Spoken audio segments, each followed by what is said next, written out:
नमस्कार स्टूडेंट। तो सेल्स का एक नया टॉपिक फिर से लेकर आया हूँ, प्रोकैरियोटिक सेल्स।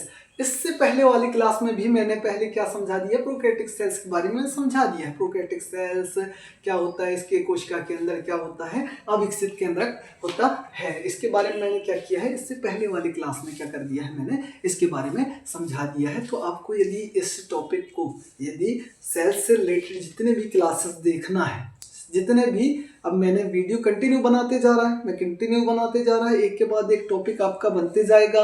आपको जितने कोशिकांग है उसके बारे में बना देगा। मान लीजिए mitochondria, Golgi body, endoplasmic reticulum है, वैक्यूल है, न्यूक्लियस है, ठीक है, बहुत सारे आपके क्या है, कोशिकांग हैं जो कोशिका के अंदर प्रेजेंट होते हैं। वह सभी के बारे में क्या करेगा, एक के बाद एक बनाते जाएगा। जब बनाते जाएगा तो मैंने कहा सबसे पहले मैंने सबसे फर्स्ट वाली वीडियो में क्या किया था, सेल्स की डिस्कवरी बता दिया किन किन वैज्ञानिकों ने किया, तो उसको देख लेना। उसके बाद मैंने और भी वीडियो बनाए कि भाई सेल्स थ्योरी, सेल्स सिद्धांत क्या होता है उसके बारे में बना दिया, उसको भी देख लेना। और सेल्स सिद्धांत के बाद मैंने एक और वीडियो सेल्स के ऊपर लेके आया है, प्रोकैरियोटिक सेल्स। प्रोकैरियोटिक सेल्स उसमें भी कुछ उसका भाग उसमें भी छूट गया, बट इसमें एग्जाम्पल के थ्रू क्या करना है, इसको समझाना है। इसमें कौन कौन से लेयर पाए जाते हैं, कौन कौन से भाग होते हैं, उसके बारे में पढ़ेंगे। तो चलिएगा जनाब, अपन स्टार्ट करते हैं प्रोकैरियोटिक सेल। तो प्रोकैरियोटिक सेल्स क्या होता है, इसको उदाहरण के रूप में, अब सर कि मोनेरा जगत लिखा हुआ है, तो मोनेरा जगत मैंने कहा भाई देख, 5 जगत वर्गीकरण पढ़ा है कि नहीं पढ़ा है, बोलोगे सर पढ़े हैं। तो मैंने कहा समझ रहा है कि नहीं समझ, सर मैं तो जान रहा हूँ कि मोनेरा जगत होता है, वो भी मैं 5 जगत वर्गीकरण होते हैं, जिसमें से मोनेरा जगत, प्रोटिस्टा जगत, पादप जगत और एनिमलिया जगत और कौन सा, फंजाई जगत, ठीक है। ये 5 जगत वर्गीकरण किसने दिया, आर.एच. विक्टेकर ने दिया। जब आर.एच. विक्टेकर ने ये 5 जगत वर्गीकरण दिया, तो मैंने कहा सबसे पहले मोनेरा जगत जो सबसे पहले आता है, बोलोगे सर आता है, तो मैं कहा देख भाई, जब आता है तो मोनेरा जगत में क्या होता है, देखिए बैक्टीरिया, मोनेरा जगत के अंतर्गत आने वाला कौन सा है, अब बोलोगे सब प्रोकैरियोटिक सेल्स जो होता है वो मोनेरा जगत के अंतर्गत आता है। प्रोकैरियोटिक सेल्स में जितने जीव आते हैं पूरे मोनेरा जगत में आएंगे, बोलोगे बढ़िया है भाई। और उसके बाद प्रोटिस्टा बचा, फंजाई बचा, कवक बचा और एनिमलिया, 4 जगत बचे हुए हैं। उनके अंतर्गत यूकैरियोटिक कोशिकाएं, ये यूकैरियोटिक के अंतर्गत आने वाली सभी कोशिकाएं जीव आते हैं। तो बोलिए समझ में आया कि नहीं आया, मैंने कहा देख जरा।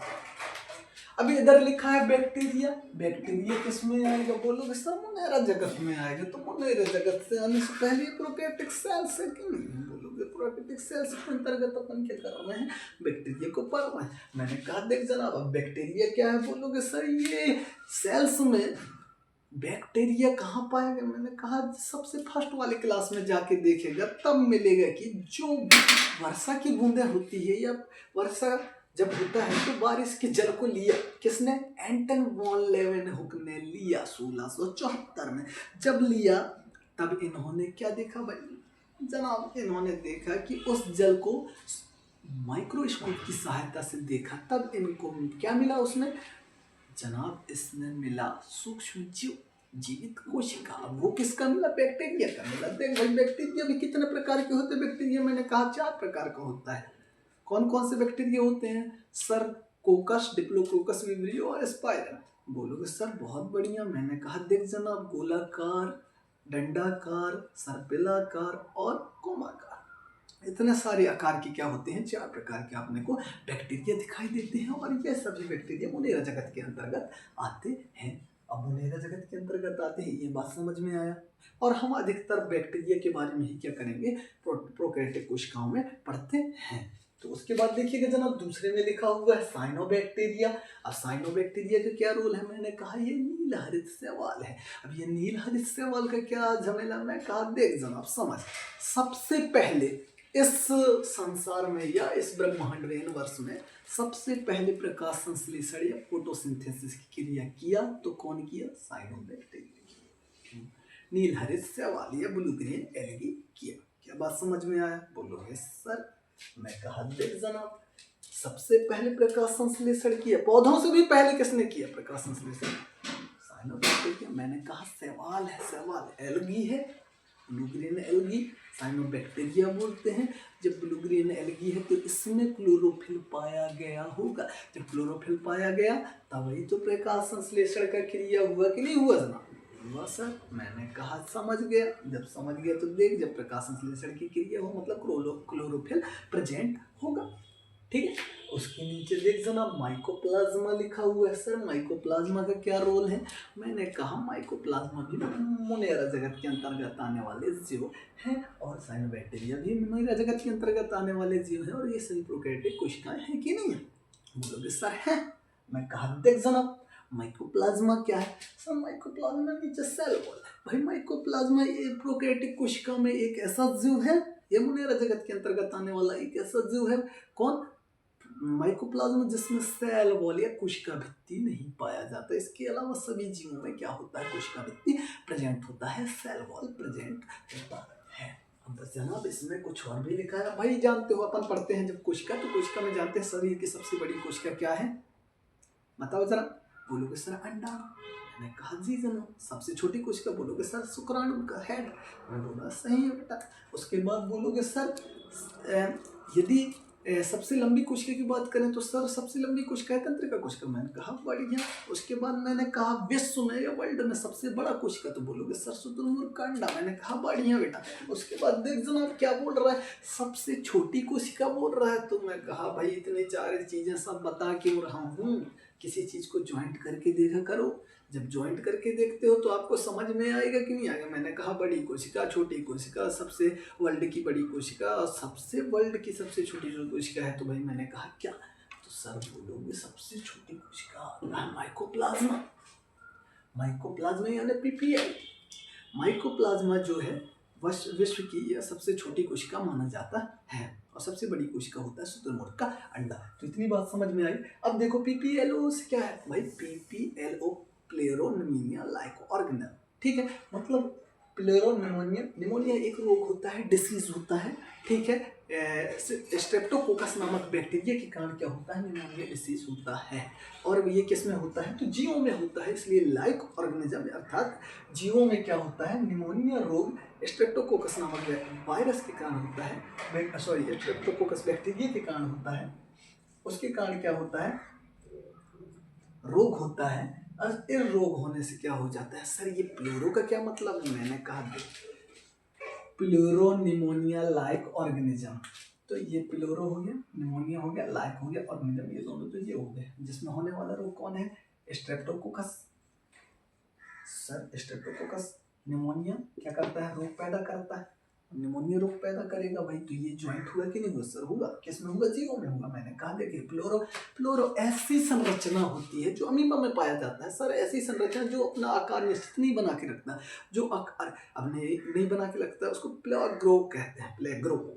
अब प्लेग्रो से प्लोरो नाम क्या कर लिया है? इसमें जोड़ दिया है। तो मतलब इसकी कोशिका भित्ति ही नहीं पाया जाता, तो इसकी संरचना कैसे होगा? जब संरचना नहीं होगा तो इसीलिए इसको क्या कहते हैं? पीपीएलओस क्या कहते हैं? संरचना होती है बट कोशिका भित्ति नहीं पाई जाती, तो इसकी निश्चित संरचना नहीं होगी। जब इसकी निश्चित संरचना नहीं होगी, इसलिए तो उससे प्लेरो नामक क्या किया है? शब्द जोड़कर रखा है। इसलिए प्लेरो निमोनिया लाइक ऑर्गेनिज्म कहा जाता है।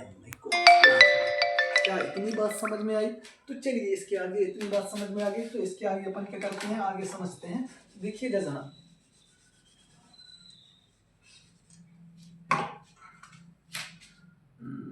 ये अब देखिए झिल्ली रहित कोशिकांग और झिल्ली युक्त कोशिकांग। अब इसका क्या झमेला है? मैं कहा देख जरा टेंशन नहीं लेना, धैर्य रख, अच्छे से समझ में आएगा, टेंशन नहीं लेने का। मैंने कहा झिल्ली रहित कोशिकांग और झिल्ली युक्त कोशिका। सर झिल्ली रहित कोशिकांग राइबोसोम है, माइक्रोट्यूब्यूल है और माइक्रोफिलामेंट है। सर इतने सारे जो हैं वह क्या होते हैं? झिल्ली युक्त कोशिकांग होते हैं। सर एक और भी तो होता है। मैंने कहा क्या? सेंट्रोसोम। सेंट्रियोल तारक का है। क्या होता है? तारक का। सेंट्रोसोम, सेंट्रोसोम तारक का। ये भी झिल्ली रहित कोशिकांग है। बट ये सभी क्या है? झिल्ली युक्त कोशिकांग है। अब झिल्ली रहित कोशिकांग में जैसे राइबोसोम, मैंने इधर लिखा है 70 इस प्रकार। मैंने जब एंडोप्लाज्मिक रेटिकुलम पढ़ा रहा था तो एंडोप्लाज्मिक रेटिकुलम में जो रफ वाला एंडोप्लाज्मिक रेटिकुलम था उसमें राइबोसोम का क्या हो रहा था, प्रोडक्शन हो रहा था, उसमें राइबोसोम पाए जा रहे थे। और जब राइबोसोम एंडोप्लाज्मिक रफ में पाया जा रहा था और राइबोसोम बन रहा था तो उस राइबोसोम से क्या होगा, प्रोटीन बनेगा। और प्रोटीन का संश्लेषण कौन करता है, तो प्रोटीन का संश्लेषण राइबोसोम करता है। अब देख जनाब, ये आरएनए की बात आई तो 70 इस प्रकार के आरएनए क्या होते हैं इसमें प्रेजेंट होते हैं। तो देखिए 70 इस प्रकार मतलब 30 40 सॉरी 30 और 50 30 और 50 इस प्रकार के क्या होते हैं, राइबोसोम पाए जाते हैं।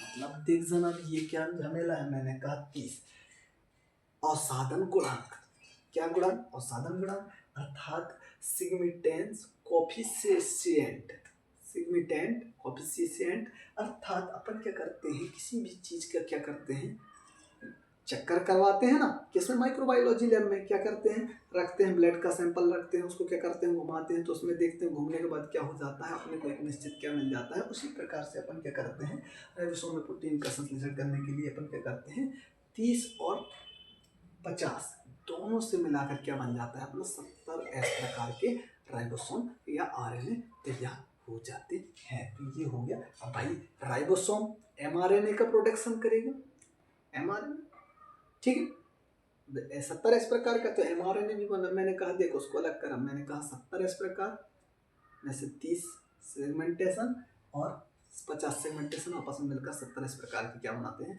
आरएनए बना। मैंने कहा देख जनाब उसके बाद क्या आता है, नीचे की ओर आते हैं तो राइबोसोम को क्या बोला जाता है, पॉलीसोम बोला जाता है। राइबोसोम एमआरएनए और प्रोटीन मिलकर क्या बनाते हैं, पॉलीसोम बनाते हैं। मैंने कहा देख, मैंने कहा पॉलीसोम, पॉलीसोम किसे कहेंगे सर, बोलोगे polysome, ribosome, sorry or mRNA, mRNA, mRNA plus protein, protein मिलकर ये दोनों मिलकर क्या बनाते हैं, पॉलीसोम बनाते हैं। और इसी पॉलीसोम को अपन बोल सकते हैं पॉलीराइबोसोम, पॉलीराइबोसोम, इसी को क्या बोलेंगे, पॉलीराइबोसोम बोलेंगे। अब मैंने कहा जनाब देख पॉली क्या बोलते हैं, राइबोसोम तो बोले, तो इस प्रकार से क्या होता है, इन नामों से जाना जाता है। पर इसकी कोशिकाएं कैसी होती है, झिल्ली युक्त, झिल्ली रहित होती है।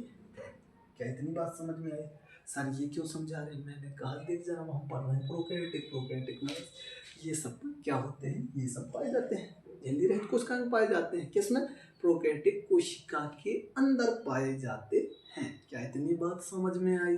अभी झिल्ली युक्त कोशिकांग क्या है सर, मैंने कहा ये झिल्ली युक्त कोशिकांग प्रोकैरियोटिक कोशिकाओं में नहीं पाए जाते हैं। क्या समझ में आए, ये सभी यूकैरियोटिक कोशिका में पाए जाने वाले कोशिकांग हैं। अब जैसे माइटोकॉन्ड्रिया, समझ रहे, माइटोकॉन्ड्रिया सर ये दोहरी झिल्ली वाला होता है। मैंने कहा देख जनाब दूसरा न्यूक्लियस ये भी दोहरी झिल्ली वाला होता है, देख प्लास्टिड ये भी दोहरी झिल्ली वाला होता है। मैंने कहा गोल्जी बॉडी ये सिंगल झिल्ली वाला होता है, लाइसोसोम ये भी सिंगल झिल्ली वाला होता है, और एंडोप्लाज्मिक रेटिकुलम ये भी सिंगल झिल्ली वाला होता है, और वैक्यूल ये सभी झिल्ली युक्त कोशिकांग होते हैं, मतलब इनमें झिल्ली पाया जाता है। और इन दोनों को, इन झिल्लियों का निर्माण कौन करता है, बोलोगे सर एंडोप्लाज्मिक रेटिकुलम में रफ और स्मूथ दोनों मिलाकर क्या कर देते हैं, झिल्ली का प्रोडक्शन कर देते हैं, निर्माण कर देते हैं, फॉर्मेशन कर देते हैं। तो इतनी बात समझ में आ गई कि ये सभी कोशिकाएं क्या होते हैं, प्रोकैरियोटिक कोशिका के सेल्स में नहीं पाए जाते, जबकि झिल्ली रहित कोशिकांग प्रोकैरियोटिक कोशिका के झिल्ली में, कोशिका में पाए जाते हैं। क्या, राइबोसोम, ठीक है। बट ये सेंट्रोसोम तो किस में पाया जाए, यूकैरियोटिक कोशिका में पाया जाता है, जो जंतुओं में पाया जाता है। ये भी झिल्ली रहित कोशिका होता है, ठीक है, बट इसमें नहीं पाया जाता। देखिएगा आगे पढ़ते हैं जनाब, ये सेल एनवोलप यानी कोशिका आवरण, कोशिका आवरण, ये प्रोकैरियोटिक कोशिका का विशिष्ट लक्षण होता है। सर ये क्या लफड़ा है? मैंने कहा देख जना, प्रोकैरियोटिक कोशिका के क्या करता है, विशिष्ट लक्षण होता है। अब विशिष्ट लक्षण कैसे होगा? मैंने कहा एक संरचना दिखाई दे रहा है, स्ट्रक्चर दिखाई दे रहा है कि नहीं दे रहा? सर दिखाई दे रहा है। किस चीज के? मान लीजिए सर बैक्टीरिया हो सकता है, बैक्टीरिया की संरचना, क्योंकि अपन प्रोकैरियोटिक्स पढ़ रहे हैं। प्रोकैरियोटिक्स में सबसे ज्यादा बैक्टीरिया पढ़ते हैं, ब्लू ग्रीन एल्गी है, माइकोप्लाज्मा है। मैंने कहा एक संरचना दिख रहा है, ये संरचना बैक्टीरिया को हो सकता है। मैंने कहा देख जना, क्या कहा? सबसे पहले ग्लाइकोकैलिक्स, सबसे बाहर वाले लेयर को क्या बोल रहे हैं? इस संरचना की सबसे बाहर वाले लेयर को सर अपन तो ग्लाइकोकैलिक्स बोल रहे हैं। तो ग्लाइकोकैलिक्स में किस किस चीज से बना होता है? सर लिपिड का बना होता है, प्रोटीन और कार्बोहाइड्रेट के सहयोग से क्या बना होता है? अपने ग्लाइकोलाइसिस का, ग्लाइकोकैलिक्स का एक लेयर तैयार होता है जो सबसे बाहरी परत होता है किसके? प्रोकैरियोटिक कोशिका के। क्या समझ में आया कि नहीं आया? ये और सिर्फ ये वाली जो ग्लाइकोकैलिक्स वाला जो लेयर होता है सिर्फ और सिर्फ प्रोकैरियोटिक कोशिका में ही पाया जाता है। आप बोलोगे कि यूकैरियोटिक कोशिका में पाया जाता है, तो मैंने कहा देखिए यूकैरियोटिक कोशिका में तो एनिमल्स और प्लांट सेल्स और बहुत सारे सेल्स जो होते हैं वो तो बनते हैं, बट अपन ने एनिमल सेल्स में देखा है कोशिका झिल्ली ही डायरेक्ट होता है, और प्लांट सेल्स में क्या होता है? सेल वॉल होता है, बट उसके बाहर कोई सेल एनवलप नहीं पाया जाता, मतलब कोशिका आवरण नहीं पाया जाता। बट प्रोकैरियोटिक कोशिका में सेल आवरण, सेल एनवलप या कोशिका आवरण क्या हो रहा है? पाया जा रहा है। और वो किस प्रकार से पाया जा रहा है? तो मैंने कहा देख, ग्लाइकोकैलिक्स के रूप में पाया जा रहा है। सर ग्लाइकोकैलिक्स किस चीज का बना होता है? तो मैंने बताया प्रोटीन, लिपिड और कार्बोहाइड्रेट से मिलकर क्या होता है? ग्लाइकोकैलिक्स बना होता है। अब ये ग्लाइकोकैलिक्स कितने प्रकार के होते हैं? मैंने कहा 2 प्रकार का। देख जना कितने प्रकार? 2 प्रकार, एक प्रकार कठोर और दूसरा प्रकार ढीला। सर ये क्या है? मैंने कहा ये देख, ये लिखा है संपुटिका, जिसे हम इंग्लिश में कैप्सूल बोलते हैं। दूसरा क्या करता है? ढीला, कठोर वाला हिस्सा क्या बनाता है? सर बोलोगे कैप्सूल बनाता है। मैंने कहा कैप्सूल, एक तो रंजित होगा, एक अब रंजित होगा। तो बोलोगे सर रंजित वाला क्या करता है? मैंने कहा कुछ नहीं करता, सिर्फ और सिर्फ ग्राम पॉजिटिव बैक्टीरिया बनाता है, और अभी रंजित वाला ग्राम नेगेटिव बैक्टीरिया बनाता है। इतनी बात समझ में आई। ये हो गया आपका कठोर वाले भाग का, जिसमें से कैप्सूल का निर्माण, कैप्सूल क्या किया? रंजित और अभिरंजित बैक्टीरिया को क्या कर दिया? निर्माण कर दिया, फॉर्मेशन। अब दूसरी चीज है ढीला। ये किसके प्रकार थे? सर कठोर और ढीला तो ये ग्लाइकोकैलिक्स के प्रकार थे। अब ढीला क्या करता है? सेमी लेयर का बस क्या करता है? सेमी लेयर का बस निर्माण करता है, लेयरों का बस निर्माण करता है। क्या इतनी बात समझ में आई कि नहीं आई? सोच विचार के बता यार, इतनी बात समझ में आई? मैंने कहा देख, जब ये समझ में आ गया तो जिस प्रकार प्रोकैरियोटिक्स की बात चल रही है उसी प्रकार मैंने कहा यूकैरियोटिक्स में सबसे पहले यदि पादप कोशिका की बात करें तो इसमें सेल वॉल पाया जाता है। बट देखो भाई, मैंने कहा था सेल वॉल तो इसमें भी पाया जा रहा है, प्रोकैरियोटिक कोशिका में भी सेल वॉल पाया जा रहा है। मैंने कहा बहुत बढ़िया, बट इसमें से एक क्वेश्चन आ जाता है प्रोकैरियोटिक्स से, मतलब प्रोकैरियोटिक कोशिकाओं में ऐसे कौन सा जीव है जिसमें सेल वॉल नहीं पाया जाता? तो आपको मैंने समझा दिया था, माइकोप्लाज्मा में सेल वॉल नहीं पाया जाता है। तो चलिएगा हम आते हैं सेल वॉल में। तो सेल वॉल में आते हैं, पेप्टाइडोग्लाइकैन का बना होता है, इसे म्यूरेन भी कहा जाता है। तो इतनी बात समझ में आ गई सर। अपना जो ग्लाइकोकैलिक्स के अंदर वाला भाग होता है जिसे अपन सेल वॉल या पेप्टाइड, सेल वॉल जो पेप्टाइडोग्लाइकैन का बना होता है, यह किससे बना होता है? सर बोलोगे कि ग्लाइकोकैलिक्स के अंदर वाला भाग होता है जो सेल वॉल होता है एक बैक्टीरिया में या कोई भी प्रोकैरियोटिक कोशिका में। क्या समझ में आया इतनी बात? सर समझ में आया। मैंने कहा देख जनाब इतनी बात समझ में। फिर उसके अंदर की ओर जाएंगे सर, सबसे बाहर वाला ग्लाइकोकैलिक्स, उसके मध्य में मिडिल में जो दिख रहा है वो सेल वॉल हो गया। और सेल वॉल के अंदर जो पाया जा रहा है सेल मेम्ब्रेन। अब सेल मेम्ब्रेन में कुछ ये उंगलीनुमा संरचना दिखाई दे रहा है। सर दिख तो रहा है बट है क्या? दिख तो रहा है बट है क्या? मैंने कहा देख जनाब, सबर कर, धैर्य रख, इधर देख। मैंने कहा ये जो उंगलीनुमा संरचना है इसको मैंने मेसोसोम कहा और दूसरे क्रोमेटोफोर कहा। ऊपर वाले को मेसोसोम, नीचे वाले क्रोमेटोफोर। ये क्यों बनना है सर? ये सेल मेम्ब्रेन में। मैंने कहा भाई सेल मेम्ब्रेन किसका बना होता है? एक चीज तो बताना भूल गया, मैं कहा लिपिड और प्रोटीन का बना होता है। बट लिपिड और प्रोटीन में से तो सेल मेम्ब्रेन बना है, बट इसके अंदर जो उंगलीनुमा संरचना है वह किसी की बनना। कहा सबर कर भाई, सबर कर, मैं बताएगा जब।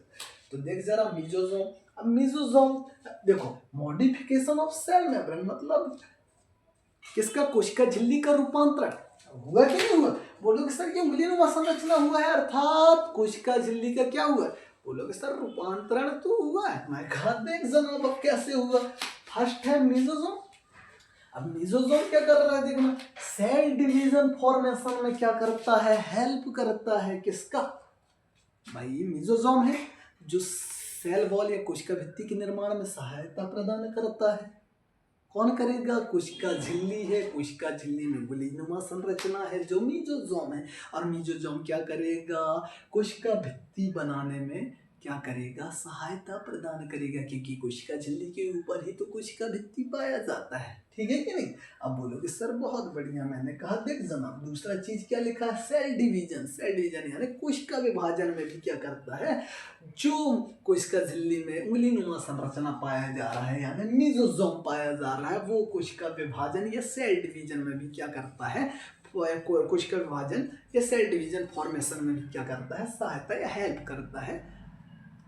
समझ में आया? कौन कर रहा है भाई? मीजोजोम कर रहा है। सेल डिवीजन फॉर्मेशन या कोशिका निर्माण में भी, कोशिका विभाजन निर्माण में भी क्या करता है, सहायता प्रदान करता है। देख जनाब तीसरा चीज डीएनए रेप्लिकेशन में भी हेल्प करता है। डीएनए रेप्लिकेशन मतलब डीएनए की प्रतिकृति बनाने में भी क्या करता है। डीएनए रेप्लिकेशन मतलब सर उसके जैसा सेम टू सेम कॉपी। मैंने कहा एक प्रिंटर है, देख जरा डीएनए रेप्लिकेशन में बता दे रहा रनिंग बैक। डीएनए रेप्लिकेशन अर्थात डीएनए प्रतिकृति। मैंने कहा भाई एक प्रिंटर मशीन है, मैंने कहा अपना फोटो लेके गया और प्रिंट किया, बस प्रिंट होता गया होता गया होता गया, बहुत सारे तादाद में क्या हो गए, प्रिंट होते गए। सर जब बाकी मैंने देखा कि उस प्रिंटर से जो निकला हुआ प्रिंट था, उसका जो फर्स्ट वाला पेज था, मतलब नीचे जाएगा प्रिंट, उसके ऊपर आते जाएंगे आते जाएंगे आते जाएंगे आते जाएंगे, बहुत सारा प्रिंट हो जाएगा। किसके? मेरे फोटो का। मैंने समझाया नीचे वाला प्रिंट उठा के देखना सर इसमें बहुत अच्छे से आया है आपका फोटो, बट धीरे धीरे धीरे धीरे धीरे धीरे मैंने देखा कि ऊपर की जो क्या होते हैं प्रिंट धीरे धीरे क्या होते जाते हैं, थोड़ा सा धुंधला होते जाता है। क्यों? क्योंकि उसमें भी तो इंक है कि नहीं है? बोलोगे सर इंक है, इस वजह से तो प्रिंट आ रहा है। जब इस वजह से प्रिंट आ रहा है, बट कैसा आ रहा है?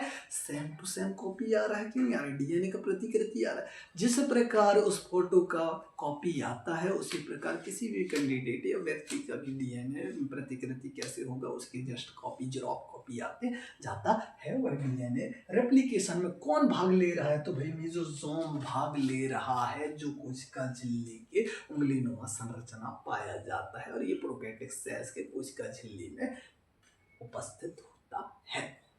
क्या इतनी बात समझ में आई कि नहीं आई? अब सोच विचार के बता जरा, अब श्वसन एंजाइम क्या होगा? मैं कहा देख ये माइक्रो, जिस प्रकार से अपनी बॉडी है, बॉडी में देखो अपन जब लंग्स पढ़ते हैं तो नासिका क्षेत्र, नासा का पार्ट, ठीक है, लैरिंग्स, फेरिंग्स, ट्रैकिया, ब्रोंकाई, ब्रोंक्यूलस से होते हुए ये लंग्स होता है कि नहीं होता? बोलोगे सर लंग्स तो होता है। तो जो वायुमंडल में 21% ऑक्सीजन है, और ये श्वसन मार्ग के माध्यम से क्या होता है, ऑक्सीजन जाता है। ऑक्सीजन जाके क्या अंदर आराम करता है? मैंने कहा नहीं करता। जब आराम नहीं करता तो वो कहाँ जाए सर? ब्लड में चला जाता है। किसके माध्यम से? ठीक है, अब हीमोग्लोबिन के माध्यम से ब्लड में गया। ब्लड में क्या करेगा? ब्लड में भी तो कोशिका होती है। बोलोगे सर लाल रुधिर कणिकाएं यानी रेड ब्लड सेल्स कोशिकाएं होती हैं। मैं कहा सी जनाब रेड ब्लड सेल्स कोशिका होती है। उस कोशिका के अंदर देख जरा, अब कोशिकाएं होती हैं शरीर में क्यों? सर कोशिकाएं तो होती हैं, बस उस कोशिका में क्या होगा, क्रेफ्ट चक्र चलेगा। क्रेफ्ट चक्र चलने से क्या होता है, 38 एटीपी बनेगा। और एटीपी किसका करेंसी है? बोलोगे सर एटीपी ऊर्जा का करेंसी है। तो एटीपी 38 एटीपी से मिलकर क्या बनेगा? सर ग्लूकोज बनेगा। मैंने कहा बहुत बढ़िया, जब ग्लूकोज बनेगा तो उसी ग्लूकोज को तो ही अपन ऊर्जा कहते हैं। और ऊर्जा का पावर हाउस किसे कहते हैं? सर बोलते हैं माइटोकॉन्ड्रिया को कहते हैं। तो भाई माइटोकॉन्ड्रिया क्यों समझा रहे हो सर? मैं कहा माइटोकॉन्ड्रिया से लिंक तो है। मैं कहा देख जरा श्वसन एंजाइम भैया किसकी बात चल रही है? मीजोजोम, जो प्रोकैरियोटिक कोशिका की सेल मेम्ब्रेन में पाया जाता है। इतनी बात समझ में आई? किसके? प्रोकैरियोटिक कोशिका के सेल मेम्ब्रेन में क्या पाया जाता है? मीजोजोम पाया जाता है, जो श्वसन एंजाइम एक माइटोकॉन्ड्रिया की तरह कार्य करता है, अर्थात श्वसन तथा ऊर्जा का निर्माण करता है। क्या बात समझ में आया? जिस प्रकार से यूकैरियोटिक कोशिका में या मानव कोशिका में जिस प्रकार से माइटोकॉन्ड्रिया क्रेब्स साइकिल चलने से ऊर्जा का निर्माण कर रहा था, तो ऊर्जा का निर्माण कर रहा था किसकी उपस्थिति में? ऑक्सीजन। ऑक्सीजन मतलब श्वसन, बोलोगे राइट सर। अब ऑक्सीजन सही, और उसके साथ साथ ऊर्जा भी बनाया, तो ऊर्जा तो बना रहा था, ऑक्सीजन भी बना रहा, ऑक्सीजन के साथ साथ ऊर्जा भी। अब सर ऑक्सीजन तो आया, ऊर्जा बनाया, ये काम किया माइटोकॉन्ड्रिया। जब माइटोकॉन्ड्रिया किया तो हम भी तो कह सकते हैं भाई कि श्वसन एंजाइम और श्वसन तथा ऊर्जा का निर्माण कर रहा है कि नहीं कर रहा है? सर कर तो रहा है, कौन? मेसोसोम कर रहा है। तो ये भी एक माइटोकॉन्ड्रिया की तरह वर्क करने वाला है कि नहीं है? बोलोगे सर। तो क्या समझ में आया कि नहीं आया? बोलोगे सर। देखते ना, इतनी चीज समझ में आई।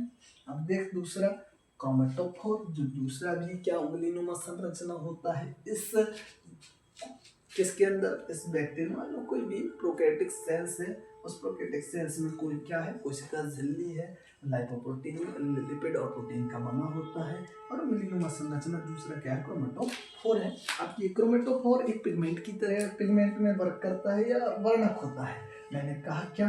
नील हरित शैवाल जानते हो? मैंने बताया भी था जब इधर समझा रहा था साइनोबैक्टीरिया को, इसी को ही ब्लू ग्रीन एलगी या नील हरित शैवाल कहते हैं। जब कहते हैं तो मैंने कहा जनाब देख, नील हरित शैवाल क्या करता है? फोटोसिंथेसिस करने का काम करता है।